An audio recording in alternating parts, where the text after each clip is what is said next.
ಉತ್ತರ ಕರ್ನಾಟಕ ನ್ಯೂಸ್, ಇದು ಕನ್ನಡದ ಉಸಿರು.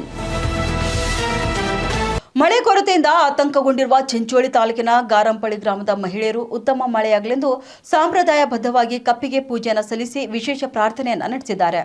ಗ್ರಾಮದ ಮಹಿಳೆಯರು ಕಪ್ಪೆಯನ್ನು ಅಲಂಕರಿಸಿ ಪೂಜೆಯನ್ನ ನೆರವೇರಿಸಿ ಹಾಡುಗಳನ್ನು ಹಾಡುತ್ತಾ ಗ್ರಾಮದಲ್ಲಿ ಮೆರವಣಿಗೆಯನ್ನ ನಡೆಸಿದ್ದಾರೆ. ಬಳಿಕ ದೇವರಿಗೆ ವಿಶೇಷ ಪ್ರಾರ್ಥನೆಯನ್ನ ಸಲ್ಲಿಸಿ ಶೀಘ್ರವೇ ಉತ್ತಮ ಮಳೆಯಾಗಲಿ, ರೈತರ ಬೆಳೆಗಳು ಸಮೃದ್ಧಿಯಾಗಲಿ ಹಾಗೂ ಗ್ರಾಮದಲ್ಲಿ ನೀರಿನ ಸಮಸ್ಯೆ ನಿವಾರಣೆಯಾಗಲಿ ಎಂದು ಬೇಡಿಕೊಂಡರು.